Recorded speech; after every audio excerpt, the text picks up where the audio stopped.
बोलो श्रीमद् भागवत महापुराण की, श्री कृष्ण द्वैपायन दिव्यास जी की, श्री शुक मुनि की, श्री सुत मुनि की, परीक्षित महाराज की, सनकादि ऋषिवृंद की, आपन अपन गुरुदेव की, आपन अपन इष्टदेव की, आज के आनंद की।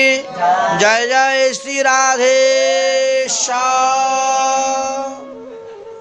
शुद्धि भक्तबिंदगण, गतकालके आमरा श्रीमद् भागवत महापुराणेर बेश कयेकटी श्लोकेरই आस्वादन करेছিলাম। तार मध्य किभाबे आमरा शांति लाभ करते पारबो, किभाबे भक्ति लाभ करते पारबो, किभाबे प्रेम लाभ करते पारबो इत्यादि सम्पर्के आमरा आलोचना करेছিলাম। भक्ति लाभ करते गेले आमादेरके भगवत सेवा करते हबे, भक्तদের संग करते हबे, भक्तদের सेवा करते हबे। कारण साधुगुरु वैष्णवेर कृपा छाड़ा कखनो दुःखेर मोचन हय ना। तो कृपा माने हलो करे पावा। यदि आपनि किछु नाई करें तो कृपा केमन करे हबे? कृपा एमनि हय ना। क्रीधातु डुक्रिय करणे करले परेई किछु पावा जाए। এই জন্য বলছেন, তাতে কৃষ্ণ ভজে করো গুরুর সেবন, মায়াজাল ছুটে পাবে কৃষ্ণের চরণ। যতক্ষণ পর্যন্ত মায়ার মধ্যে আবদ্ধ থাকবেন ততক্ষণ পর্যন্ত ভগবত কৃপা পাবেন না। আর এই মায়াজাল থেকে মুক্তি লাভ করার একমাত্র উপায় হলো সাধুসঙ্গ, সৎসঙ্গ, সাধু সেবা, সদ্গ্রন্থ অনুশীলন, ভাগবত আদি গ্রন্থ আস্বাদন। এর দ্বারাই আপনি মায়া করতে, এবং যারা মায়াকে অতিক্রম করে ভগবান পাদপদ্ম লাভ করতে পেরেছেন, মায়াকে জয় করতে পেরেছেন, তাদের অনুসরণ করুন, তাদের অনুকরণ করুন। যেমন মনে করেন আমাদের সরগোস্বামীগণ, এই সরগোস্বামীর মধ্যে অন্যতম একজন গোস্বামী হলেন গোপাল ভট্ট গোস্বামী। এই গোপাল ভট্ট গোস্বামী আজকের এই দিবসে তিনার প্রেম ভক্তিতে শালগ্রাম শিলা হইতে রাধা রমন শ্রী বিগ্রহ প্রকট হয়েছিলেন। বলো রাধা রমন ভগবান কি। আজকের এই পূর্ণিমাকে কি বলা হয়? মাধবী পূর্ণিমা। বুঝেছেন? মাধবী পূর্ণিমা বলা হয়। এই তিথিতেই রাধা রমন শ্রী বিগ্রহ শালগ্রাম শিলা থেকে প্রকট হয়ে গেছেন। ভক্তি দেখেন কি শক্তি। যেভাবে ফটিকের স্তম্ভ খাম্বা থেকে নৃসিংহদেব প্রকট হয়ে গেলেন ভক্ত প্রহ্লাদের ভক্তিতে, ঠিক তেমনি ভাবে শালগ্রাম শিলা থেকে। আমরা সবাই জানি যে শালগ্রাম নারায়ণ, তাই না? কিন্তু হরিভক্তি বিলাস পরে দেখবেন শালগ্রাম প্রত্যেকের নির্দিষ্ট দেব হন। উনি রাধারমন রূপে পূজা করতেন, রাধারমন রূপে পেয়েছেন। কেউ রাধা গোবিন্দ, কেউ রাধা দামোদর, কেউ রাধা বিনোদ, কেউ রাধা গোকুলানন্দ, কেউ রাধা নয়নানন্দ, কেউ রাধা বংশীধারী, কেউ রাধা মুরলীধারী। যে যেভাবে পূজা করবেন শালগ্রামে তাই ফল হবে। শুধু যে নারায়ণ তা নয়। আসুন তাহলে আজকের দিবসে চারটা শুভ যোগ পড়েছে। এক হলো গোপাল ভট্ট গোস্বামীর সেবাতে সন্তুষ্ট হয়ে শালগ্রাম থেকে রাধারমন প্রকট হলেন। এই জন্য এই তিথিকে রাধারমন জয়ন্তী বলা হয়। দ্বিতীয়ত আজকের এই দিবসে হলো ফুল বাংলা।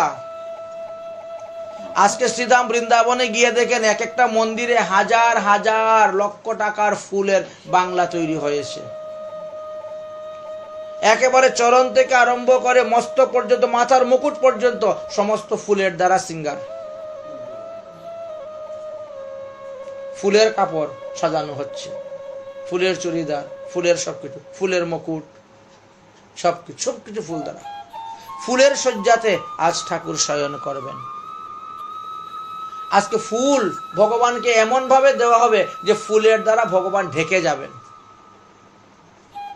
একে বলা হয় ফুল দুল। আজকে এক দুল যাত্রা, ফুল দুল যাত্রা।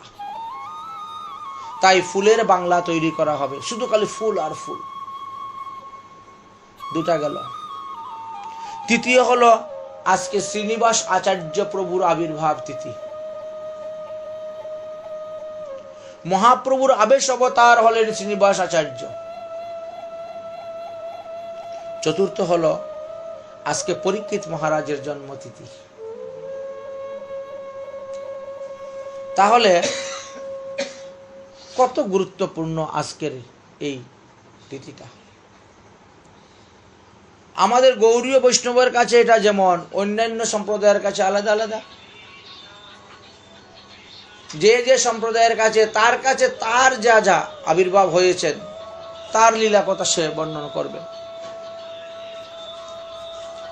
তাহলে আমরা এখন শাস্ত্র অনুসারে এই সিদ্ধান্তটা পেলাম।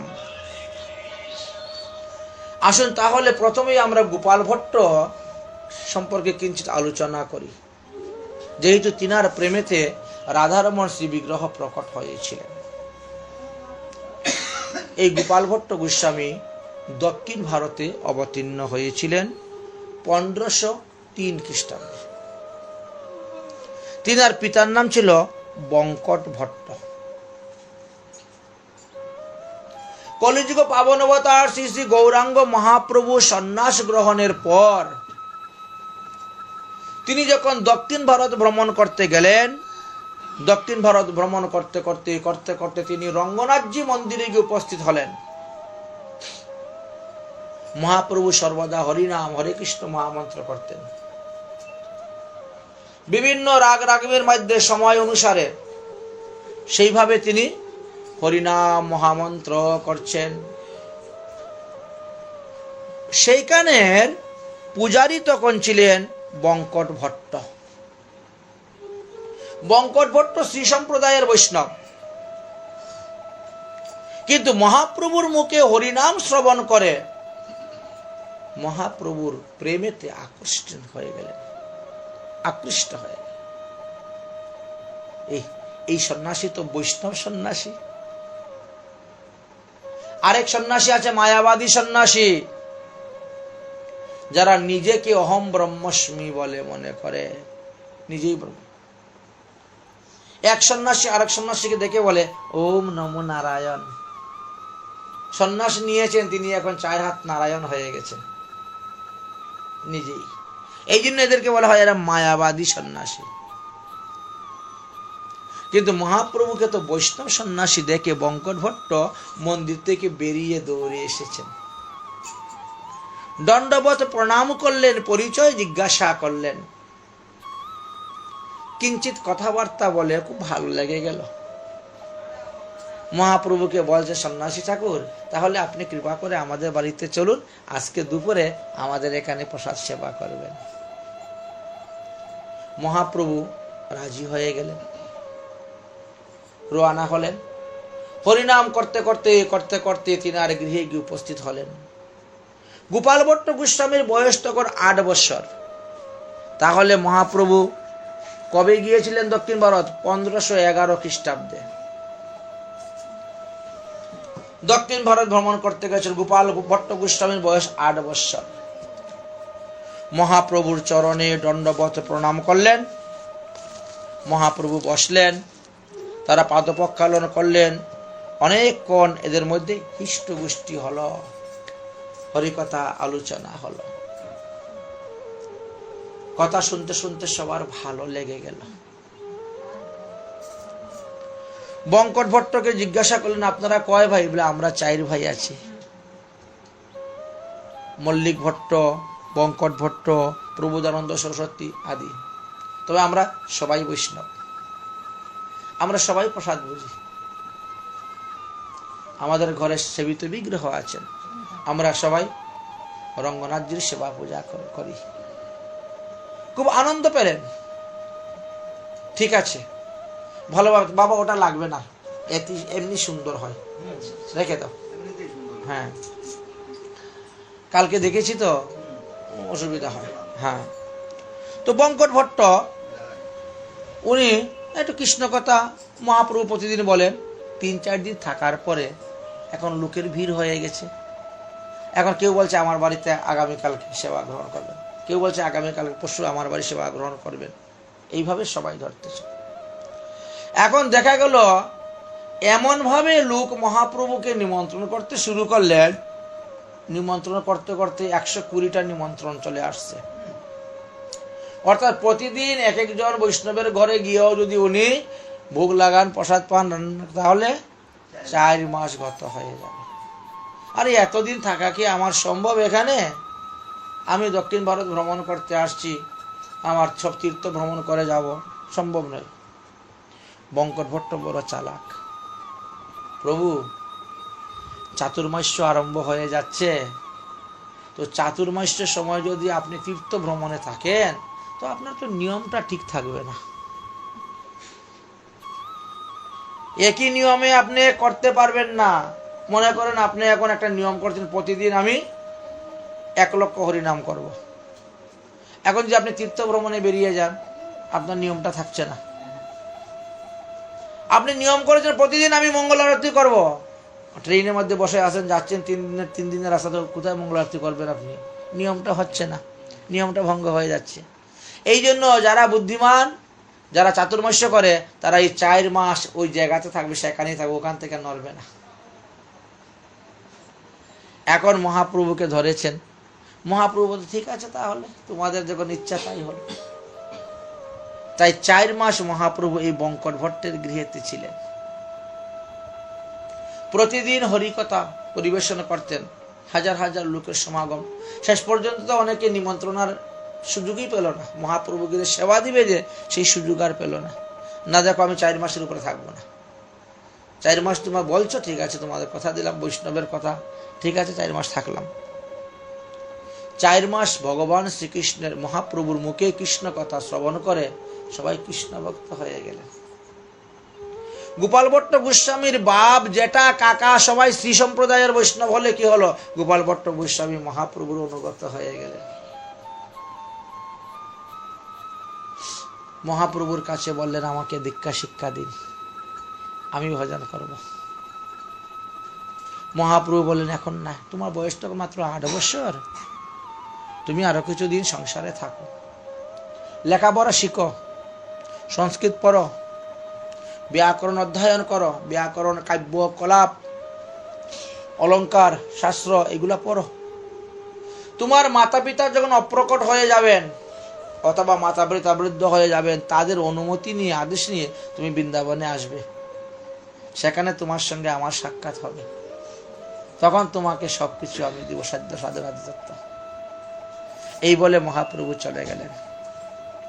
মহাপ্রভু চলে যাওয়ার পর গোপাল ভট্ট গোস্বামী মহাপ্রভুর আদেশ অনুসারে সেইভাবে লেখাপড়া শিখে শিখে তিনি উচ্চস্তরের বিদ্যা লাভ করলেন, বিরাট বড় পণ্ডিত হলেন। মাতা পিতা যখন অপ্রকট হয়ে গেলেন, তখন তিনার বয়স প্রায় 35 বছর হবে। 35 বছর হবে।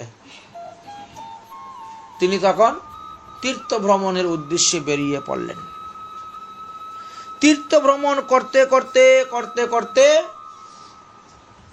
তিনি সাহারানপুর নামে এক স্থানেতে গিয়ে উপস্থিত হয়েছেন।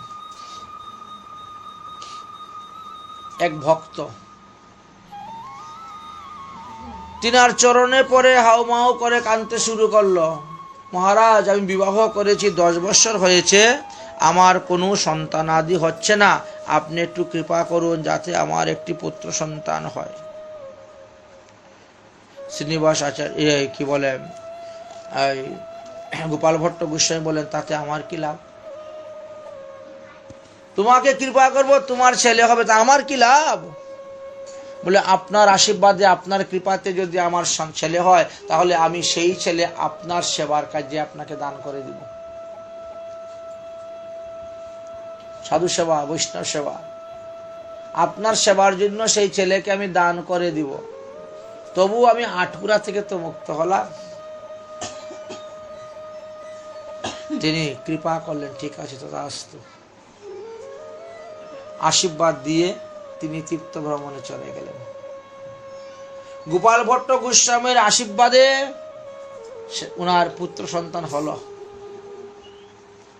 পুত্র দিন দিন বড় হতে শুরু হলো। গোপাল ভট্ট গোস্বামী তো তীর্থ ভ্রমণে বেরিয়েছেন। তীর্থ ভ্রমণ করতে করতে করতে করতে নেপালে গণ্ডকী নদীতে দামোদর কুণ্ডে গিয়ে উপস্থিত হয়েছেন। স্নান করলেন।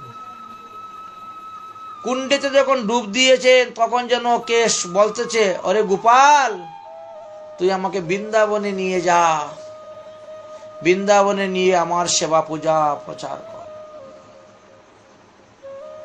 চতুর্দিকে তাকাচ্ছেন, কাউকে দেখতে পাচ্ছেন না। আবার ডুব দিচ্ছেন, আবার শুনতে পাচ্ছেন জলের নিচ থেকে শব্দ আসতেছে। ডুব দিয়েই ধরলেন, ধরে একটা শালগ্রাম হাতে উঠেছে। শালগ্রামকে রেখেছেন। আবার বলতেছে, গোপাল, আমাকে বৃন্দাবন নিয়ে যা, আমার সেবা পূজা কর। কে বলতে? আবার ডুব দিচ্ছেন, আরেকটা শালগ্রাম নিয়ে আসছে। এইভাবে করতে করতে ডুব দিয়ে 12 কানা শালগ্রাম শিলা উনি এনেছেন। তারপরে আর কোনো কেউ বলছে না যে গোপাল আমাকে বৃন্দাবন নিয়ে যা। আর 12টার মধ্যে কে আছেন, কে বলতেছেন বুঝতে পাচ্ছেন না। বড় একটা বাঁশের ঝুড়ি মধ্যে 12টা শালগ্রাম, বড় বড় শালগ্রামকে রেখে ওই মাথার মধ্যে নিয়ে এবার বাকি তীর্থ পরিক্রমা শুরু হলো। তীর্থ পরিক্রমা করতে করতে করতে করতে শ্রীধাম বৃন্দাবনে এসে উপস্থিত হলেন। রূপ সনাতন গোস্বামীগণ মহাপ্রভুর কাছে সংবাদ পাঠাইলেন যে গোপাল ভট্ট গোস্বামী বৃন্দাবনে এসে উপস্থিত হয়ে গেছেন। মহাপ্রভু নীলাচল থেকে ডুর, কপিন, বহির্বাস একখানা পিঁড়ি পাঠিয়ে দিলেন। মানে তাকে আচার্য পদে এই পিঁড়ির মধ্যে বসাবে, অধিষ্ঠিত করে। মহাপ্রভুর কৃপায় তিনি পেলেন, ভজন সাধন শুরু করলেন। ভজন করতে করতে করতে করতে করতে করতে আরো কয়েক বৎসর চলে গেল।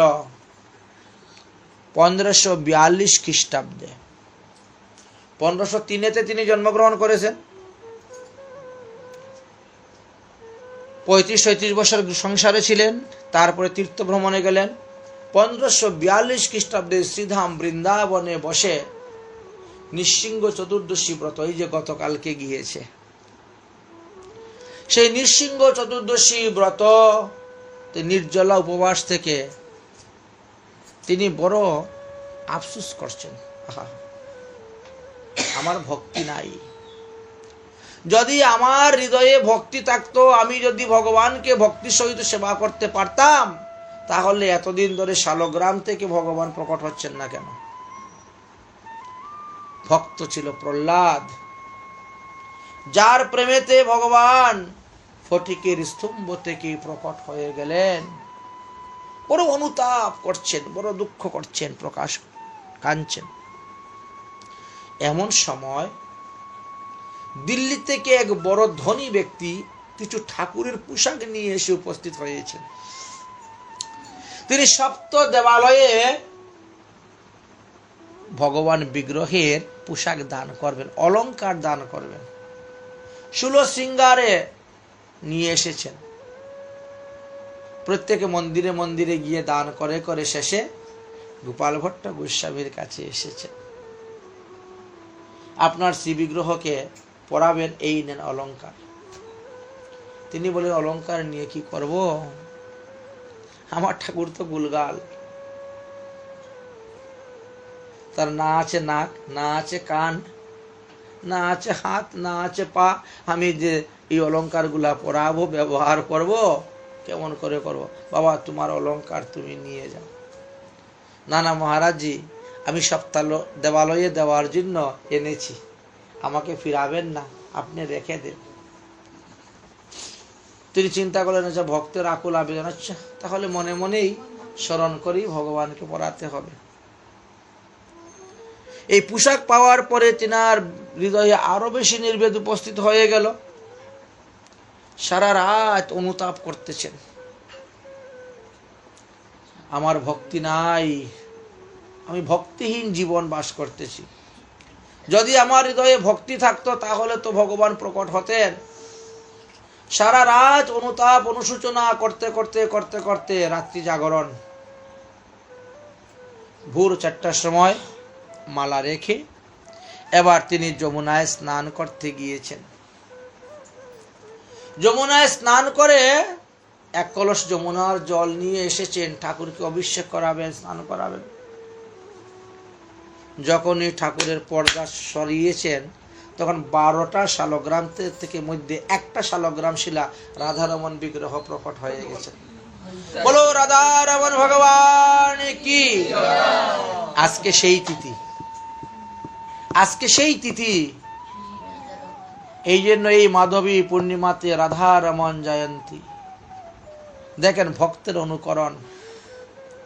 তাহলে তিনি প্রহ্লাদের অনুসরণটা করলেন, হয়ে গেল।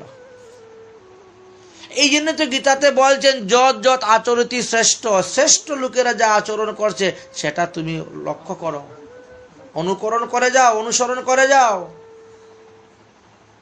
তোমাতেও ভক্তি উৎপন্ন হবে। ভগবান এখনো তৈরি আছেন তোমার পুত্র রূপে আসতে, তোমার সখা রূপে আসতে, তোমার স্বামী রূপে আসতে। যে যেভাবে ভগবানকে ভজন করবে ভগবান সেইভাবে আসার জন্য প্রকট, তৈরি, প্রস্তুত। কিন্তু আমরা তো ভজন করি না, তো আসবে। এইবার রাধারমণ বিগ্রহ প্রকট হয়ে গেছে, চতুর্দিক থেকে ধ্বনি হয়ে গেল। বৃন্দাবনবাসী সমস্ত ভক্তগণ বৈষ্ণবগণ আসতে শুরু করলেন। দুধ, দই, ঘিত, মধু আদি এনে বাস পঞ্চামৃত অভিষেক করানো হলো। হুম যজ্ঞ, ভগবান আবির্ভাব হয়েছেন, শুরু হলো। সেই সময় কাঠে কাঠে ঘর্ষণ করে অগ্নি প্রকট করা হলো। সেই অগ্নি আজ অবধি আছে। যারা বৃন্দাবনে যায় সপ্তম দেবালয়ের মধ্যে রাধারমণ বিগ্রহ দর্শন করতে যাবেন আর বলবেন যে আমাকে সেই জ্যোতিটাকে দর্শন করাও, অগ্নি, সেই অগ্নি সুরক্ষিতভাবে আছে। আজ পর্যন্ত এই রাধারমণ বিগ্রহের যে মন্দিরটা, সেই মন্দিরে একটা মেসের কাঠি জ্বালানো হয় নাই। কারণ ওই প্রকট অগ্নি থেকে নিয়েই রান্না হয়, এই প্রকট অগ্নি থেকে নিয়েই আরতি করা হয়। 500 বছরের উপরে হয়ে গেল এই অগ্নির জ্যোতি প্রজ্বলিত অবস্থায় আছে, কখনো নিবে না। একমাত্র রাধারমণ মন্দিরেই, আর কোথায় পাবেন না। 500 বছরের মধ্যে একটাও মেসের কাঠি জ্বালায় নাই, সেই অগ্নি প্রকট হয়ে আছে। তাহলে দেখুন তো। দ্বিতীয়ত আজকে হলো ফুল বাংলা। আজকে প্রচুর পরিমাণে ফুল ঠাকুরকে দিতে হয়, ফুল দিয়ে একবার শয়ন করে দিতে হয়, ফুল দিয়ে ঢেকে দিতে হয়। ফুলের নিচে ঠাকুর শয়ন করবে, উপরে সব সুন্দর করে সিস্টেম করবে। একটা কাপড়ের ইয়ে আছে, টান দিবে, উপর থেকে ফুল ঝরে পড়বে, পড়তে পড়তে পড়তে পড়তে পুরা ঠাকুর ঢেকে যাবে না একেবারে। এইভাবে বৃন্দাবনে অপূর্ব ফুল বাংলা দর্শন করবে। একটা কাহিনী বলি এই ফুল বাংলার। এই যে দক্ষিণ ভারতের রঙ্গনাথজির কথা বললাম না, এই রঙ্গনাথজির ছিলেন ভগবান রামচন্দ্রের পূর্বপুরুষদের সেবিত বিগ্রহ, সাধারণ নয়। এই যে বৃন্দাবনের রঙ্গনাথজি দর্শন করতে যান, সোনার তাল গাছ, জগৎ শেঠের মন্দির, বিগ্রহের নাম তো রঙ্গনাথজি, বুঝলেন? কিন্তু রঙ্গনাথজি বললে অনেকে জানবে না, সোনার তাল গাছ বললে সবাই চিনবে। হ্যাঁ হ্যাঁ, ওটা দক্ষিণ ভারতের স্টাইলেই তৈরি করা মন্দিরটা। হ্যাঁ, রঙ্গনাথজি ছিলেন ভগবান রামচন্দ্রের পূর্বপুরুষদের সেবিত বিগ্রহ, সূর্য বংশে সেবিত বিগ্রহ। হাজার হাজার বৎসর ধরে সেবা চলছে রঙ্গনাথজির। তাহলে ভগবান রামচন্দ্র যখন সীতা উদ্ধার করে অযোধ্যায় গিয়েছিলেন, তখন তিনার সঙ্গে বিভীষণ গিয়েছিল, জাম্বুমান, অঙ্গদ, হনুমান, সুগ্রীব সবাই গিয়েছিলেন। রামচন্দ্র অযোধ্যা থেকে উপস্থিত হওয়ার সঙ্গে সঙ্গে সবাই বলছেন আমরা বিজয় উৎসব করব। ভগবান রামচন্দ্র আসছেন এত বছর পরে, আমরা বিজয় উৎসব করব। ভগবান রামচন্দ্র বলেন আজকে বিজয় উৎসব হবে না। এ কি আপনি আসলেন লঙ্কা বিজয় করে, রাবণকে, রাবণ আদি অসুরগণকে জয় করে, আর বলছেন হবে না? বলেন না। তো কবে হবে বিজয় উৎসব? বিজয় উৎসব হবে কার্তিক মাসের দীপাবলি দিবসে। ভগবান রামচন্দ্র কার্তিক মাসের দীপাবলিতে বিজয় উৎসব করেছিলেন। ঠিক আছে, প্রভুর আদেশ অনুসারে সর্বত্র ঘোষণা হয়ে গেল, দীপাবলি দিবসে বিজয় উৎসব শুরু হল। সারাদিন উৎসব। ভগবান রামচন্দ্র অকাতরে সবাইকে দান করতে শুরু করলেন। দাতা এক রাম, ভিখারি সারি দুনিয়া। দলে দলে লোক যাচ্ছে, দিচ্ছে, অকাতরে দান করতেছেন। তারপরে পাত্র মিত্র সবাইকে নিয়ে বসলেন, বলে আজকে যে যা বর চাইবে আমি তাই বর দিব। যে যাহা বর চাইবে আমি তাহাই বর দিব। একে একে সবাইকে বর দিতে শুরু করেছেন। যে যা চেয়েছে তাই বর দিয়েছে। বিভীষণ চুপচাপ বসে আছেন। আর কারো কোনো বর নেওয়ার বাকি আছে? নেই। কেউ হাত তুলছে না যে আমার একটু বাকি আছে, সেরকম নেই। ভগবান রামচন্দ্র বলছেন এ কি বন্ধু, আরে মিত্র, তুমি দিকে চুপচাপ বসে আছো, সবাই সব কিছু চাইলো, সব নিল, তুমি তো আমার কাছে কিছু চাইলে না। হয়তো বন্ধু বন্ধুর কাছে চাইতে লজ্জা বোধ করতেছে, ছোট হয়ে যাবে। আরে বাবা, আমার যা আছে সবই তো তোমার, তোমার যা আছে আমার, তবেই তো হলো বন্ধু। আরে মিত্র, তুমিও কিছু চাও, তোমাকেও আমি দিব। বিভীষণ বলে সত্যি দিবেন? বলে হ্যাঁ, সত্যি সত্যি, 3 সত্যি, তুমি যা চাইবে তাই দিব, বলো তুমি কি চাও। তখন বিভীষণ বলছেন তাহলে আপনাদের বংশ পরম্পরা অনুসারে সূর্য বংশে যে সেবিত বিগ্রহ এই রঙ্গনাথজিকে আমি চাই, দাও। ভগবান রামচন্দ্র তখন তো কথা দিয়ে দিয়েছেন না, রঘুকুলের নীতি, হ্যাঁ, বচন যাবে না কখনো ফিরে, প্রাণ যায় যাবে, বাস। ঠিক আছে, তাই হবে। ভগবান রামচন্দ্র দেখেন তাদের কুলদেবতা সেবিত বিগ্রহকে দিয়ে দিলেন তুলে। বলছে আমার শাশুড়ি স্থাপিত লক্ষ্মী নারায়ণ, সরানো যাবে না এখান থেকে। বুঝছেন? কে বলছে? আমার মেয়ে বলছে। দেখ, যদি কেউ চায় বলে না আমার শাশুড়ি সেবিত, এটা দেওয়া যাবে না। ভগবান রামচন্দ্র স্বেচ্ছায় দিয়ে দিলেন বিভীষণকে। বিভীষণ সেই বিগ্রহকে দণ্ডবত প্রণাম করে একদম জড়িয়ে ধরে, জয় শ্রীরাম, আকাশ মার্গে উড়ে যেতে শুরু করে দিয়েছেন। লঙ্কায় নিয়ে চলে যাবেন, উনি সেবা পূজা করবেন রঙ্গনাথজিকে। অযোধ্যা থেকে লঙ্কায় রওনা হয়ে গেছেন আকাশ মার্গে রঙ্গনাথজিকে বিগ্রহকে নিয়ে। রঙ্গনাথজি ধীরে ধীরে ভারী হতে শুরু হয়েছেন, এমন ভারী হতে শুরু হয়েছেন আর সে চলতে পারতেছে না আকাশ মার্গে। ধীরে ধীরে ধীরে ধীরে রঙ্গনাথজিকে নিয়ে কাবেরীর টপেতে নেমে গেল। কাবেরী নদী চতুর্দিকে কিন্তু ওখানে নেমে গেল। রঙ্গনাথজিকে রাখলো, রেখে কতক্ষণ বিশ্রাম নিয়ে আবার জয় শ্রীরাম বলে শক্তিটা অর্জন করে ধরলো। আর তো তুলতেই পারে না, এখন আর নাড়তেও পারে না, উঠাতে পারে না। রঙ্গনাথজির চরণে পড়ে গেল, হে প্রভু, আমি কি অপরাধ করেছি? আমি কি অপরাধ করেছি? আমার বাসনা ছিল আমি লঙ্কাতে নিয়ে তোমাকে স্থাপন করব, সব ভক্তরা তোমাকে দর্শন স্পর্শন করে তাদের মুক্তি হবে, কল্যাণ হবে। ভগবানের শ্রী বিগ্রহ দর্শন মাত্র মানুষের মুক্তি। বৃন্দাবনে স্তুজ পুষ্যন্তি গোবিন্দ, বৃন্দাবনে গোবিন্দদেবকে দর্শন করলে আর মাতৃগর্ভে এসে জন্মগ্রহণ করতে হয় না। যে বিগ্রহ যত বেশি পুরাতন সেই বিগ্রহের মধ্যে তত বেশি শক্তি। এই জন্য মালা বিগ্রহ এগুলা বারবার পরিবর্তন করতে নেই। যে মালাতে যত বেশি জপ করবে ওই মালাতে তত বেশি শক্তি আসবে। এই জন্য ভজনশীল মহাত্মাদের প্রসাদী মালা এনে অনেকে জপ করে, বাজার থেকে কিনে এনে কেউ জপ করে না। পঞ্চামৃত দিয়ে শুদ্ধ করিয়ে গুরুদেবকে দিয়ে জপ করাইয়া তারপরে সেই মালাকে জপ করবে, তবে গিয়ে ওই আশু সিদ্ধি লাভ হয়। তো তিনি চরণে পড়িয়ে স্তুতি ভক্তি করে কান্না করতে শুরু করেছেন। রঙ্গনাথজি তখন বলছেন, দেখো এই স্থানটা আমার খুব ভালো লেগেছে, তাই আমার ইচ্ছা আমি এখানেই থাকব।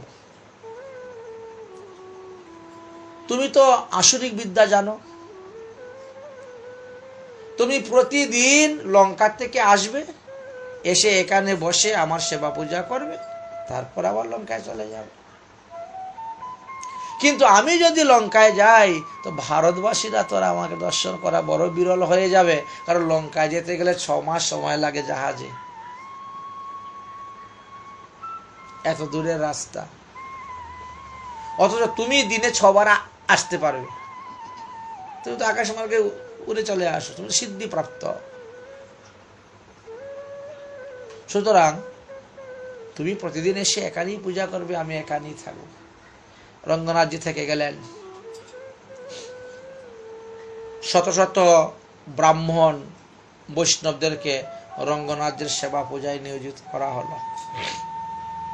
কেউ ফুল আনবে, কেউ তুলসী পাতা আনবে, কেউ চন্দন ঘষবে, কেউ শৃঙ্গার করবে, কেউ রান্না করবে, কেউ ভোগ লাগাবে, এইভাবে নিয়োজিত। যেমন জগন্নাথ মন্দিরে সব বেতনধারী নিয়োজিত করা আছে, আপনার এই সময় আপনার এই সময় আপনার ডিউটি, কে কি করবে। সেই সময়ে অন্ডালিনী নামে এক বালিকা ছিলেন। অন্ডালিনীর, তারাও ব্রাহ্মণ। অন্ডালিনীর বাবার উপরে দায়িত্ব ছিল প্রতিদিন পুষ্প চয়ন করে ফুলের মালা তৈরি করে রঙ্গনাথজিকে দেওয়া। এই হলো ওনার দায়িত্ব। এক একজন এক একটা দায়িত্ব নিয়েছেন। উনি প্রতিদিন বিভিন্ন জায়গা থেকে ফুল তুলে নিয়ে আসেন, এনে বাড়িতে দেন, আর তিনার কন্যা অন্ডালিনী বসে ফুলের মালা গিথে দেয়, উনি নিয়ে যান, নিয়ে রঙ্গনাথজিকে দেওয়া হয়, পড়ানো হয়। এইভাবে বেশ কিছুদিন গত হয়ে গেছে। অন্ডালিনী এখন বড় হয়ে গেছে, 15-16 বৎসর বয়স হয়ে গেছে অন্ডালিনীর। আজকের এই তিথি এসেছে ফুল বাংলা। আজকে স্তরে স্তরে ফুলের মালা দিয়ে ঠাকুরকে সাজানো হবে।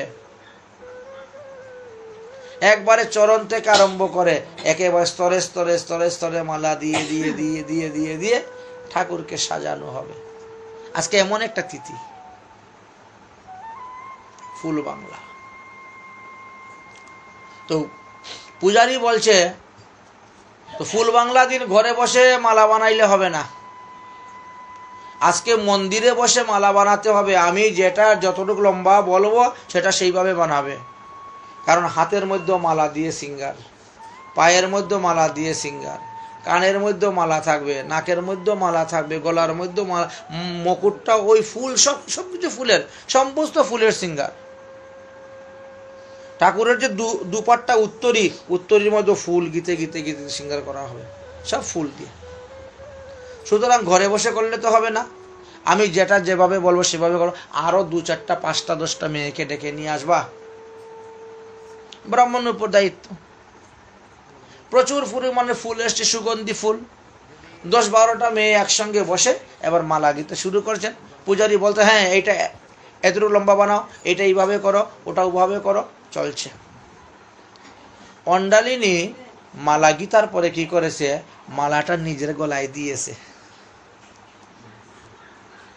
নিজের গলার মধ্যে মালা দিয়ে মালাটাকে ঘুরাই টুরাইয়া দেখতেছে, বুঝেছেন? তারপরে আবার খুলে রেখে দিয়েছে। পূজারী মন্দির থেকে দেখে ফেলেছে। পূজারী মন্দির থেকে দেখে খুব রেগে গেছে। পূজারী, একই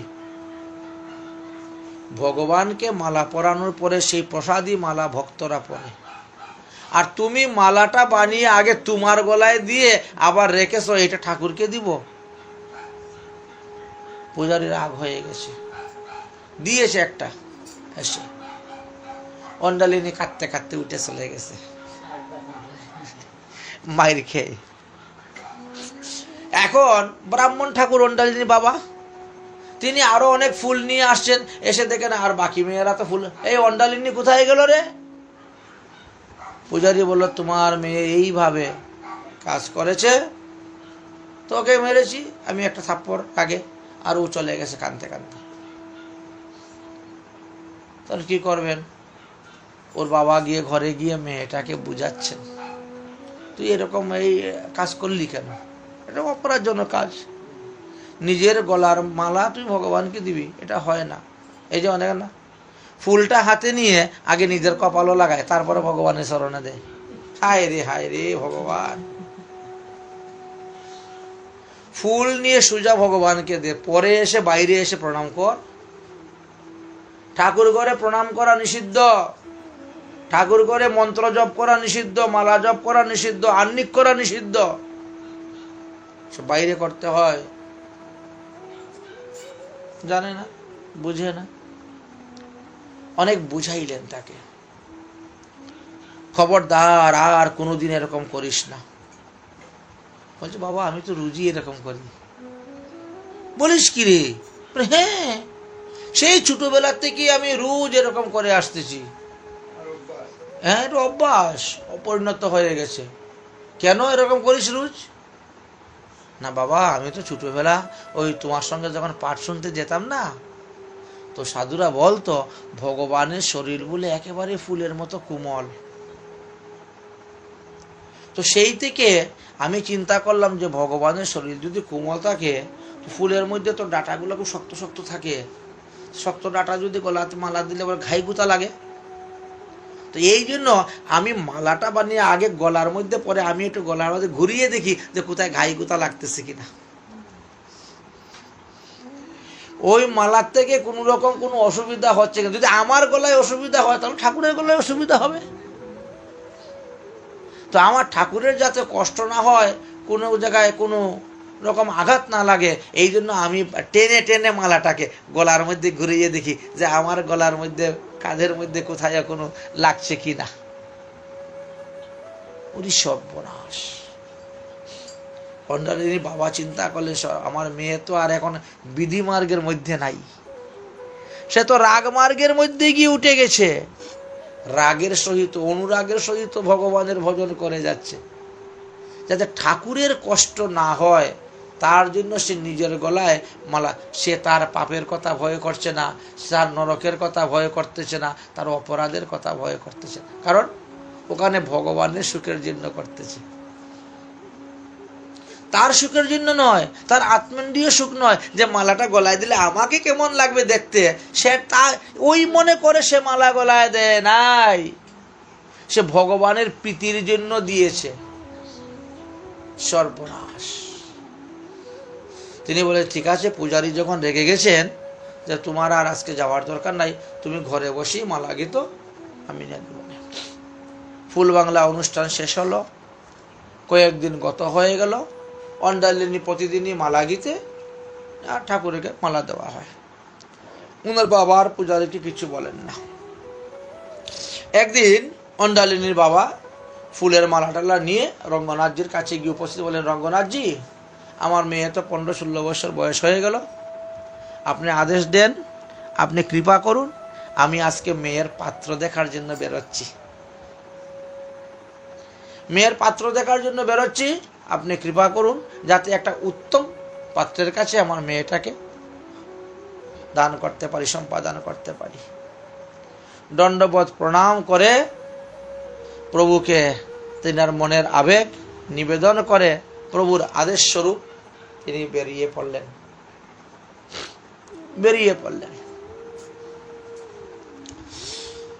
প্রথম 2-3 দিন অনেক জায়গায় ঘোরাঘুরি করলেন, তো সেই রকম ভাবে পাত্র পছন্দ হচ্ছে না। ঘুরতে ঘুরতে বাড়িতে চলে এসেছেন, বুঝেছেন। রঙ্গনাথজি চরণে পরে খুব কান্নাকাটি করতেছেন, মেয়ে বড় হয়ে গেছে, আমি বৃদ্ধ হয়েছি, কবে কি হবে। কয়েক জায়গায় গেলাম, কিন্তু পাত্র তো পছন্দ হলো না। হে প্রভু, কোথায় পাত্র পাওয়া যাবে, আপনি একটু কৃপা করুন আমাকে। চরণে পরে কান্নাকাটি করে রাত্রে শয়ন করছেন। রাত্রে রঙ্গনাথজি স্বপ্নে আদেশ দিচ্ছেন, এই তোর মেয়েকে আমি বিয়ে করব। চিন্তা করতে পারছেন ভক্ত আর ভগবান কিরকম। অতএব তুমি আমার বিবাহ ব্যবস্থা করো। তবে আমি তো মন্দির থেকে যাব না। নিয়ম হলো বর কন্যার বাড়ি গিয়ে বিয়ে করে, কিন্তু এখানে উল্টা, তোমার কন্যাকে নববধূ সাজিয়ে এইখানে নিয়ে আসা হবে, মন্দিরে বিয়ে হবে। এদিকে যেমন অন্ডালিনীর বাবাকে স্বপ্নে দেখাইলেন, ঠিক তেমনি ভাবে পূজারীকে স্বপ্নে দেখাইছেন, এই পূজারী, আমি অন্ডালিনীকে বিবাহ করব, তুমি আমার বিবাহের ব্যবস্থা করো। রাজপুত্র যেভাবে বিবাহ করে সেইভাবে বিবাহের আয়োজন করো। পূজারী সেই রকম বিবাহের আয়োজন করলেন।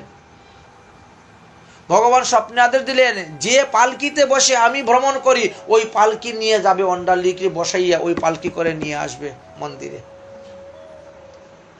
রঙ্গনাথজির পালকি বেরোয় চৈত্র মাসে, দেখবেন প্রতিদিন বিকালবেলা। বিরাট বড় মেলা হয়, 1 মাস ব্যাপী মেলা হয়। এই মেলা শেষ হয়ে যাবে। পূজারী সেই আদেশ অনুসারে নিয়ে গেলেন। রঙ্গনাথ যে পালকিতে বসে নগর পরিক্রমা করেন, সেই পালকিতে অন্ডালিনীকে বসিয়ে বধূ সাজিয়ে নিয়ে আসলেন। বিবাহ কার্য সম্পূর্ণ হলো।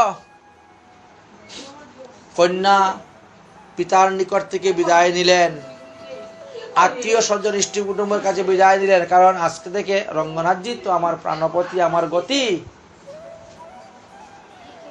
তাই তিনি ফুলের মালা নিয়ে রঙ্গনাথজির গলাতে ফুলের মালা পরিয়ে দিয়ে চরণে লম্বা হয়ে পড়লেন যে আজকে থেকে আমার সবকিছু আপনাকে সমর্পণ করে দিলাম। একেবারে আত্মসমর্পণ করে দিলেন রঙ্গনাথজি।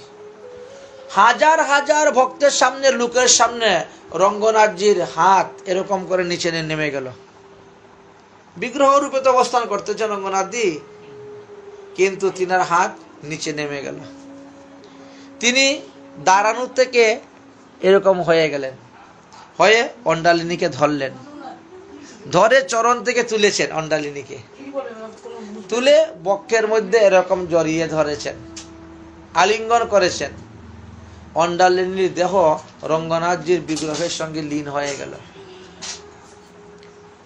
রক্ত মাংসের শরীর, পঞ্চভৌতিক শরীর চিন্ময় হয়ে গেল ভগবত কৃপায়। এই হলো ফুল বাংলার অপূর্ব মহিমার কথা।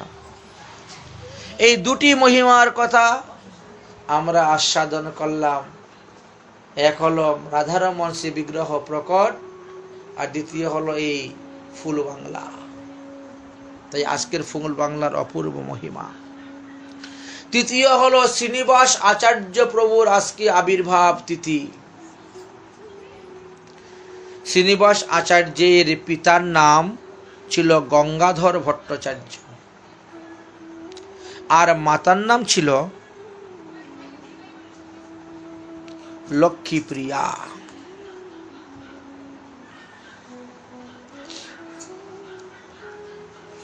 বিবাহিত জীবনে অনেক দিন বাস করেছেন, কোনো সন্তানাদি হয় না। মহাপ্রভু যখন কাটুয়ায় গিয়ে সন্ন্যাস গ্রহণ করলেন, তখন এই গঙ্গাধর ভট্টাচার্য সেখানে গিয়েছিলেন। মহাপ্রভুকে দর্শন করে হা চৈতন্য বলে কাঁদতে কাঁদতে ভূমিতে অজ্ঞান হয়ে পড়ে গেছে, লুটন পড়েছিল। সেই থেকে মানুষ তেনাকে চৈতন্য দাস বলে ডাকত, চৈতন্যের দাস। মহাপ্রভু সন্ন্যাস গ্রহণ করে নীলাচলে চলে গেলেন। তখন এই গঙ্গাদাস ভট্টাচার্য, গঙ্গাধর, তিনি মহাপ্রভুর চরণে গিয়ে উপস্থিত হলেন। উদ্দেশ্য মহাপ্রভুর থেকে আশীর্বাদ নিবেন, যাতে তিনার একটা পুত্র সন্তান হয়। কিন্তু অন্তর্যামী ভগবান আগে থেকেই জানেন স্বামী স্ত্রী দুজন ওনার কাছে যাওয়ার সঙ্গে সঙ্গে বলছেন, কিরে, আগামী বৎসর পূর্ণিমা দিবসে তোমার এক অপূর্ব পুত্র সন্তান হবে, যাও, তোমার পুত্রের নাম লাগবে শ্রীনিবাস আচার্য, নাম রাখবে, বলে দিলেন। তো যখন এইভাবে বললেন তখন তারা বুঝতে পারলেন যে বাবা, মহাপ্রভু কোনো সাধারণ ব্যক্তি নয়। তাই শ্রীমন্ত মহাপ্রভু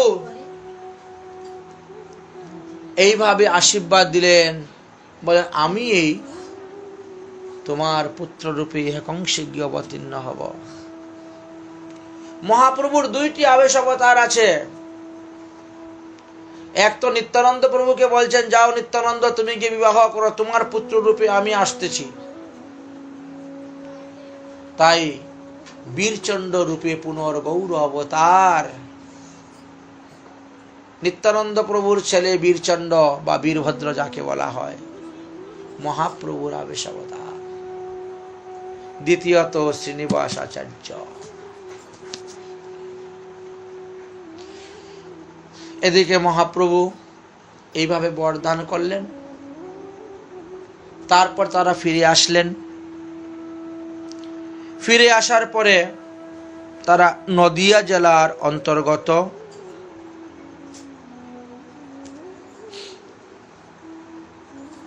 চাকন্দি নামক গ্রামেতে গিয়ে বাস করলেন।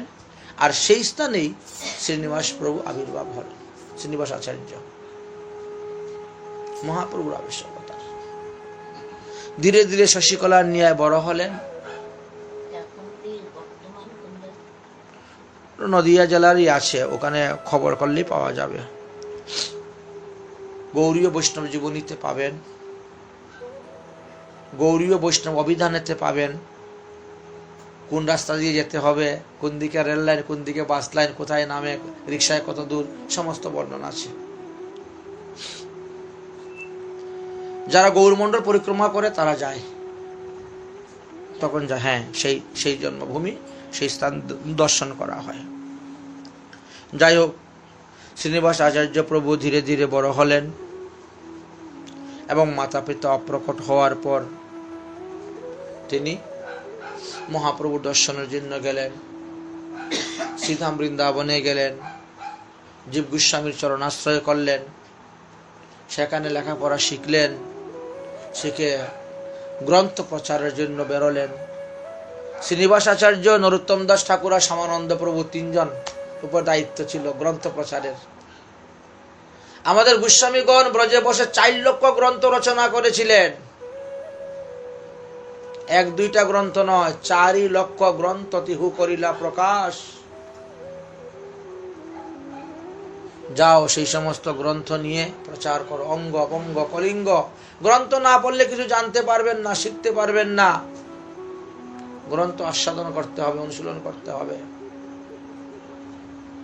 রাজার ফরমান জারি কাগজপত্র নিয়ে গরুর গাড়িতে করে রওনা হয়েছেন গ্রন্থ প্রচারের জন্য। 6 জন প্রহরীও ছিলেন।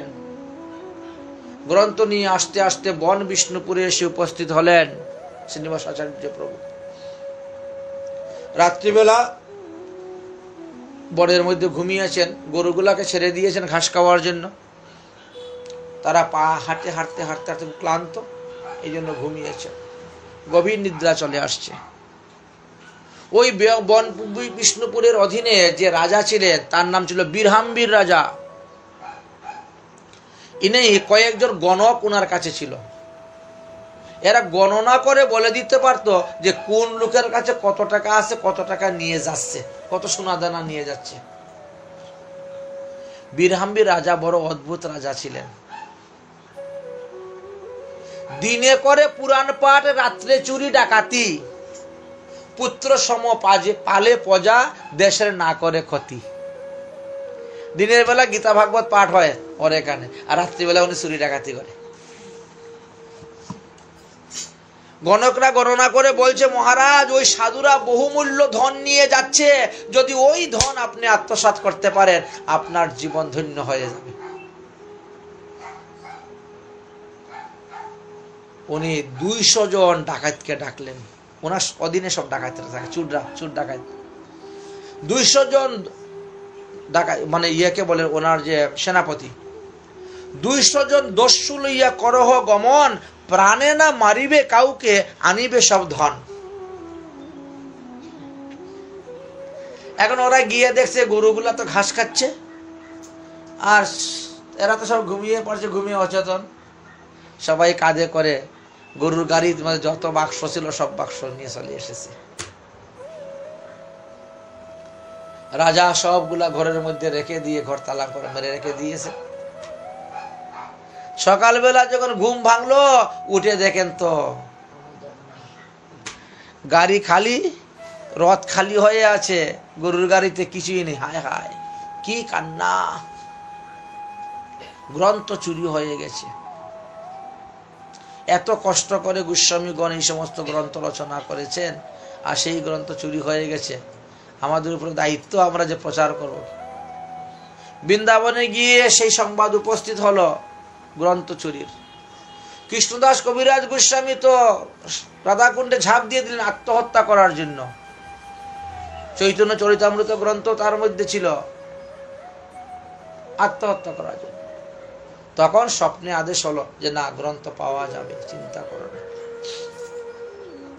শ্রীনিবাস আচার্য বসে বসে কাঁদতেছেন, নরোত্তম দাস ঠাকুর তুমি চলে যাও বাংলাদেশকে তুলিতে, রাজশাহী, আর গ্রন্থ প্রচার হবে না।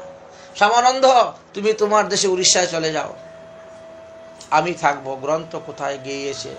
গ্রন্থ চুরেরা ডাকাইতেরা নিয়ে কি করবে? গ্রন্থের সন্ধান আমি খুঁজে বের করবই। শ্রীনিবাস আচার্য ঘুরতে ঘুরতে একটা গাছতলার মধ্যে বসেছে। বটবৃক্ষ নেই, আজও সেই বটবৃক্ষ আছে। বসে অনুতাপ করতেছেন, লোককে জিজ্ঞাসা করতেছেন, ভাই আমার এই ঘটনা হয়েছে, তোমরা কি দেখেছো কেউ কোনো বাক্স টাক্স মাথায় করে নিয়ে যেতে কি আসে বিষয়? তখন একটা বালক বলছে, সাধু বাবা আমাদের রাজা বড় অদ্ভুত রাজা, রাজার আদেশ ছাড়া এখানে কেউ চুরি করতে পারে না, ডাকাতি করতে পারে না, রাজাই সব। নিশ্চয়ই রাজা অনেক মূল্য ধন মনে করে ওর লোক পাঠিয়ে আপনাকে নিয়েছে, আপনি রাজবাড়িতে একবার তল্লাশি করে দেখতে পারেন। ওরে বাবারে, রাজার বাড়িতে গিয়ে কে তল্লাশি করতে যাবে? সম্ভব নাকি? সম্ভব নয় তো এটা। আমি যাবো কেমন করে? বলে দেখেন রাজবাড়িতে প্রতিদিন বিকাল 4টা থেকে ভাগবত পাঠ হয়, তো আপনি শ্রোতা হিসাবে ভাগবত পাঠ শ্রবণ করার জন্য যাবেন। তারপরে যে ধীরে ধীরে একবার আপনি রাজার মনকে জয় করে নিতে পারেন, তাহলে আপনার হারানো সম্পদ বেরিয়ে যাবে। উনি রাজবাড়িতে গিয়ে উপস্থিত হয়েছেন। সেই দিন ভাগবতের রাসপঞ্চ অধ্যায় পাঠ হচ্ছে দশমকন্দের। শ্রীনিবাস আচার্য ঠাকুর গিয়ে বসেছেন শ্রোতা হিসাবে, পাঠ শুনতেছেন। কিন্তু ব্যাখ্যাগুলা একেবারে অপসিদ্ধান্ত হচ্ছে। ভাগবতের শ্লোক বলছে, অথচ ব্যাখ্যা করতেছে অপসিদ্ধান্ত। শ্রীনিবাস আচার্য প্রভু বললেন যে আপনাদের সিদ্ধান্ত ভুল হচ্ছে, এটা এই সিদ্ধান্ত নয়, এটা এই সিদ্ধান্ত। রাজা বললেন তাহলে আসুন আপনি একটু বসুন, বসে ভাগবত কথা বলুন। শ্রীনিবাস আচার্যের মুখে অপূর্ব ভাগবতের টিকা ব্যাখ্যা শ্রবণ করে রাজা মুগ্ধ হয়ে গেলেন। রাজা বলছেন তাহলে আজকে থেকে আপনি প্রতিদিন ভাগবত পাঠ করবেন, আপনি থাকুন। ওনাকে থাকার উত্তম ঘর দিয়ে দিল। ভাগবত পাঠ শুনতে শুনতে রাজার মন গলে গেল। রাজা বলছেন আমি আপনার কাছ থেকে দীক্ষা গ্রহণ করব। রাজা সপরিবারে শ্রীনিবাস আচার্যের প্রভুর কাছে দীক্ষা গ্রহণ করলেন, আর দীক্ষা গ্রহণের পরে দক্ষিণা স্বরূপ এই সমস্ত গ্রন্থ দান করে দিলেন। তখন গিয়ে দেখলেন এই সমস্ত আমারই সেই গ্রন্থ। সংবাদ চতুর্দিকে গেল। তারপরে এইভাবে শ্রীনিবাস প্রভু আসলেন। তারপরে মহাপ্রভু আদেশ দিলেন যে তুমি বিবাহ করো। স্বপ্নে আদেশ দিলেন, তখন মহাপ্রভু অপ্রকট হয়ে গেছেন। স্বপ্নে আদেশ দিলেন যে তুমি বিবাহ করো। তখন তিনি বিবাহ করলেন মহাপ্রভুর আদেশ অনুসারে। প্রথম বিবাহ তিনি করেছিলেন জাজিগ্রামবাসী গোপাল চক্রবর্তীর কন্যা ঈশ্বরীকে। তারপরে দ্বিতীয়বার আবার আদেশ হয়েছিল, দ্বিতীয়বার আবার বিবাহ করেছিলেন যে রাঘব চক্রবর্তীর কন্যা গৌরাঙ্গ প্রিয়াকে। শ্রীনিবাস আচার্য প্রভু দুইটি বিবাহ করেছিলেন এবং হরি নাম প্রেম জগতে প্রচার করেছিলেন। মহাপ্রভু যেগুলো প্রচারের অবশিষ্ট বাকি ছিল সেখানে সেখানে পূর্ণ করলেন। এত গেল তিনটা মহিমার কথা। চতুর্থ মহিমা হলো আজকে পরীক্ষিত মহারাজের আবির্ভাব তিথি। পরীক্ষিত মহারাজ আজকের এই তিথিতে প্রকট হয়েছিলেন, আবির্ভাব হয়েছিলেন। তো এই বিষয়ে শ্রীমদ্ ভাগবত মহাপুরাণে বর্ণন করা আছে। পরীক্ষিত হলেন অভিমন্যু এবং উত্তরার নন্দন। পরীক্ষিত মহারাজ তো অভিমন্যু তো কুরুক্ষেত্রের যুদ্ধেতে মারা গেলেন। উত্তরা তখন গর্ভবতী ছিলেন। উত্তরার গর্ভে পরীক্ষিত মহারাজ ছিলেন। তারপরে যুদ্ধ সমাপ্ত হলো, কুরুক্ষেত্রের যুদ্ধ সমাপ্ত হলো একেবারে 18 দিবসের শেষ যুদ্ধে। দুর্যোধনের উরুভঙ্গ হয়ে পড়ে আছেন। এমন সময় অশ্বত্থমা, কৃতবর্মা আর কৃপাচার্য তিনজন সন্ধ্যার সময় রাতের অন্ধকারে গিয়ে তারা উপস্থিত হয়েছেন দুর্যোধনের সঙ্গে দেখা করার জন্য মাঠে যুদ্ধের। অশ্বত্থমা বলছেন, আরে দুর্যোধন, তুমি আমাকে একবার সেনাপতি বানালে না 18 দিনের যুদ্ধের মধ্যে? যদি আমাকে তুমি সেনাপতি বানাতে, এক দিনের মধ্যে আমি পঞ্চপাণ্ডবের মাথা কেটে এটে তোমার চরণ তলে ফেলে দিতাম। তুমি তো আমাকে সেনাপতি বানাও না, এদিকে আমি যেতে পারি না, কারণ সেনাপতির আদেশ ছাড়া যুদ্ধের এক পাও এদিক সেদিক যাওয়া যাবে না। ইনি যা আদেশ করবেন তাই করতে হবে। বরং নিজের আত্মপ্রশংসা খুব করতে শুরু করেছেন। তখন দুর্যোধন বলেন, আমি তো এখনো মরি নাই, আমার মৃত্যু না হওয়া পর্যন্ত যুদ্ধ চলবে। ঠিক আছে, আমি তোমাকে এখনই সেনাপতি বানিয়ে দিচ্ছি। উরুভাঙ্গা রক্ত নিয়ে কপালের মধ্যে টান দিয়ে তিলক করে দিয়ে বলেন, যাও, তোমাকে সেনাপতি বানিয়ে দিলাম, দেখি পঞ্চপাণ্ডবের মাথাটা কেটে নিয়ে আসো তো দেখি। অশ্বত্থমা, কৃতবর্মা আর কৃপাচার্য তিনজন রথ হয়ে রওনা হয়ে গেলেন পঞ্চপাণ্ডবের শিবিরে দিকে।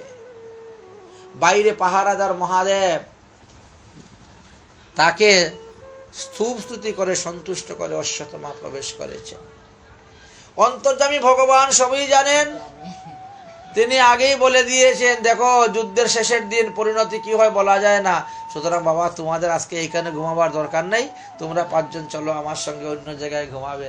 ভগবান আগেই পঞ্চপাণ্ডবকে সরিয়ে নিয়ে গেছে। আর সেই জায়গায় দ্রৌপদীর 5 পুত্র শয়ন ছিলেন। রাতের অন্ধকারে অশ্বত্থমা ঢুকলো, পঞ্চপাণ্ডব বর্ণ করে দ্রৌপদীর 5 পুত্রকে কেটে 5টি মাথা নিয়ে চলে গেল। দুর্যোধনের সামনে দিল, রাতের অন্ধকার তো, দুর্যোধন বলছে ভীমের মাথাটা দেও তো আমাকে, ভীমের মাথাটা দেও। যেটা দে টিপ দে একবারে গলে যায়, হাত ঢুকে যাচ্ছে তো, এটা ভীমের মাথা নয়, এত বড় লোহার গদা দিয়ে তার মাথার মধ্যে মেরেছি, তাও কিছু হচ্ছে না, পাচ্ছে না। ধীরে ধীরে প্রভাত হয়ে যাচ্ছে। এ কি করলে অশ্বত্থমা? তুমি তো আমার বংশে প্রদীপ দেওয়ার মতনও কাউকে রাখলে না। যুদ্ধে তো সবাই শেষ হয়ে গেছিল, এখন দ্রৌপদীরও 5 পুত্র শেষ করে দিলে। এই তো কাঁদতে কাঁদতে তিনি সেখানে মারা গেলেন। অশ্বত্থমা চিন্তা করলেন, আমাকে তো ছাড়বে না, অতএব আমি এবার প্রাণ নিয়ে পালাই। অশ্বত্থমা দৌড়তে শুরু করেছেন, রথ নিয়ে পালাচ্ছেন। এদিকে সকালবেলা দ্রৌপদী আসছেন, তিনি আর 5 পুত্রকে ঘুম থেকে জাগাবেন, উঠে এসে দেখেন যে 5 পুত্রের মাথা কাটা। চিৎকার করে কান্না করতে শুরু করেছেন। অর্জুন সঙ্গে সঙ্গে প্রতিজ্ঞা করেছেন, যে নরাধম আমার দ্রৌপদীর 5 পুত্রকে বধ করেছে, আমি তার মাথা কেটে এনে দ্রৌপদীর চরণ তলে ফেলবো, আর দ্রৌপদী ওই চরণের উপরে দাঁড়িয়ে স্নান করবে, ওই মাথার উপরে দাঁড়িয়ে। এমন নরাধমকে প্রতিজ্ঞা তো আগে করে ফেলছে, আর পরে দেখা যায়, শুনে যায় অশ্বত্থমা ওর গুরুপুত্র যদিও অর্জুন গুরুপুত্র অশ্বত্থামাকে পশুর মতন বেঁধে নিয়ে এসেছিলেন, কিন্তু দ্রৌপদী বললেন, মুচ্যতাম মুচ্যতাম শীঘ্রই ব্রাহ্মণাম নিত্যতাং গুরু। যাই হোক, অশ্বত্থামার মণিটাকে তুলে দিলেন, মস্তক মুন্ডন করে দিয়ে তাকে সেখান থেকে ভাগিয়ে দিলেন। অশ্বত্থামা পুনরায় তার প্রতিশোধ নেওয়ার জন্য কিছুদিন পরে আবার 6টি বাণ মেরেছিল। পঞ্চপাণ্ডবকে লক্ষ্য করে 5টি বাণ, উত্তরার গর্ভ সন্তানকে লক্ষ্য করে 1টি বাণ। সেই উত্তরার গর্ভে পরীক্ষিত ছিলেন। ভগবান শ্রীকৃষ্ণ দ্বারকায় চলে যাবেন, ওই দিন সেই ঘটনা হয়েছিল। অতএব ভগবান এক অংশে পঞ্চপাণ্ডবকে রক্ষা করেছেন, আর এক অংশে তিনি উত্তরার গর্ভেতে প্রবেশ করে পরীক্ষিত মহারাজকে রক্ষা করেছিলেন। সেই পরীক্ষিত মহারাজ এই বৈশাখ মাসের মাধবী পূর্ণিমা দিবসে জন্মগ্রহণ করেছেন, অর্থাৎ আজকের দিবসে পরীক্ষিত জন্মগ্রহণ করেছেন। পরীক্ষিত অশ্বত্থামার বাণেতে মারা গিয়েছিলেন, কিন্তু ভগবান তাকে মাতৃগর্ভেই জীবিত করে দিয়েছিলেন। তাই পরীক্ষিত জন্মগ্রহণ করার পর তিনি প্রতিটি মানুষকে পরীক্ষা করতেন যে আমি যাকে মাতৃগর্ভে দর্শন করেছি ইনি কি সেই ভগবান শ্রীকৃষ্ণ। এই জন্য তিনি মানুষকেও পরীক্ষা করতেন। এই কারণেই তিনার নাম পরীক্ষিত হয়েছিল। আসলে জন্মকুষ্ঠিতে তিনার নাম ছিল বিষ্ণুরাত। পরীক্ষিতের আরেকটি নাম বিষ্ণুরাত পাওয়া যায়। যাই হোক, পরীক্ষিতকে কেন্দ্র করে শ্রীমদ্ ভাগবত মহাপুরাণ আমাদের ধরাধামে এসেছেন। আমরা ভাগবত পাচ্ছি, পরীক্ষিত মহারাজের কৃপায় আমরা ভাগবত পেয়েছি। তো আজকের এই তিথিটি অত্যন্ত মূল্যবান তিথি, অর্থাৎ বৈশাখ পূর্ণিমা তিথি বা মাধবী পূর্ণিমা তিথি। একে পরীক্ষিত মহারাজের জন্ম, আর এক হলো মহাপ্রভুর আবির্ষ অবতার শ্রীনিবাস আচার্য প্রভুর জন্ম, আর হলো রাধারমণ শ্রী বিগ্রহ প্রকট, আর হলো রাধাকৃষ্ণের ফুল বাংলা। এই 4টি আজকের দিবসে। যাই হোক, আগামীকাল হইতেই বৈশাখ কৃষ্ণপক্ষ প্রতিপদ আরম্ভ হয়ে জ্যৈষ্ঠী কৃষ্ণপক্ষ প্রতিপদ আরম্ভ হয়ে যাবে। তো যারা যারা চৈত্র মাসের পূর্ণিমা থেকে ব্রত ধরেছেন তাদের ব্রত আজকে বিশ্রাম হয়ে যাবে। কেউ একাদশী থেকে ব্রত আরম্ভ করেছেন, বৈশাখ ব্রত, কেশব ব্রত, কেউ বা পূর্ণিমা থেকে ব্রত আরম্ভ করেছেন, আর কেউ বা সংক্রান্তি থেকে ব্রত আরম্ভ করেছেন। তো যারা সংক্রান্তি থেকে ব্রত আরম্ভ করেছেন তাদের সংক্রান্তিতে শেষ হয়ে যাবে। যারা পূর্ণিমাতে ব্রত আরম্ভ করেছেন তারা আজকের দিন ব্রত করলেই সমাপ্ত হয়ে যাবে। আগামী দিন থেকে তারা চৈবচস্য লেচ্ছপেয় সবই গ্রহণ করতে পারবেন। আর যারা একাদশী থেকে শুরু করছেন তারা তো গত একাদশীতে শেষ হয়ে গিয়েছে। যাই হোক, এইভাবে 3ভাবে কেশবব্রত করা যায়। কেশবব্রতের কথা আমরা অনেকবারই আপনাদেরকে বলেছি, সেটার বিষয় নিয়ে আর আলোচনা করছি না। অতএব যারা যখন থেকে ব্রত আরম্ভ করেছেন তারা তাদের সেই স্থানে গিয়ে ব্রত সমাপ্ত করবেন। তো আজকের দিবসটি অতি পুণ্যতম দিবস, যে গোপাল ভট্ট গোস্বামীর প্রেম ভক্তিতে সন্তুষ্ট হয়ে শালগ্রাম শিলার থেকে রাধারমণ বিগ্রহ প্রকট হয়েছেন। শ্রীধাম বৃন্দাবনে এই রাধারমণ বিগ্রহ অতি দর্শনীয়, কমনীয় এবং রমণীয়। যে মন্দিরে আজ পর্যন্ত একটাও মেষের কাঠি জ্বালানো হয় নাই। যখন বিগ্রহ প্রতিষ্ঠা হয়েছিল, বিগ্রহ অভিষেক করার সময় যে কাঠে কাঠে ঘর্ষণ করে যে দাবানল সৃষ্টি হয়েছিল, সেই দাবানলকে জ্যোতিস্বরূপ রূপে যে রেখেছিলেন, আজ পর্যন্ত সেই জ্যোতি নিয়েই আরতি করা হয়, সেটা দিয়েই ঠাকুরের রান্না করা হয়, সব কিছু হয়। 500 বৎসর হয়ে গেল এমন এক মন্দির, যে মন্দিরে 500 বৎসরের মধ্যে কোনোদিনও মেষের কাঠি একটাও জ্বালানো হয় নাই, গ্যাস লাইট জ্বালানো হয় নাই। সেই অখণ্ড জ্যোতি আপনারা শ্রীধাম বৃন্দাবনে গেলে দর্শন করতে পারবেন। রাধা রমণ বিগ্রহ, একই বিগ্রহ শ্রীধাম বৃন্দাবনে, যা শালগ্রাম শিলার থেকে প্রকট হয়েছিলেন, রাধা রমণের রূপে প্রকট হয়েছিলেন। গোপাল ভট্ট গোস্বামী পাদের জীবনী কথা সংক্ষেপে আলোচনা করলাম। অন্যান্য বিষয় নিয়েও আমরা সংক্ষিপ্ত আকারে আপনাদের কাছে বর্ণন করলাম। আজকের এই দিবসের মহিমার কথা আলোচনা করলাম। জয় হোক। আজকে কেশবব্রত অনেকেই বিশ্রাম দিবেন, আর আজকে রাধা গোবিন্দের ফুল বাংলা হবে, বিভিন্ন মঠ মন্দিরে হচ্ছে, বিভিন্ন স্থানে উৎসব অনুষ্ঠান হচ্ছে। একে তো নৃসিংহ চতুর্দশী ব্রতের পারণ, বৈষ্ণব সেবা, অন্যদিকে রাধারমণ জয়ন্তী বা পরীক্ষিত মহারাজের জন্ম বা মহাপ্রভুর আবেশ অবতার, শ্রীনিবাস আচার্যের জন্ম, ফুলদুল ইত্যাদি অনেক অনেক শুভতীর্থ আজকের এই দিবসে সংযুক্ত হওয়ায় আজকের দিনটি অতি উত্তম হয়েছে। রাধে রাধে নিতাই গৌর হরি বল।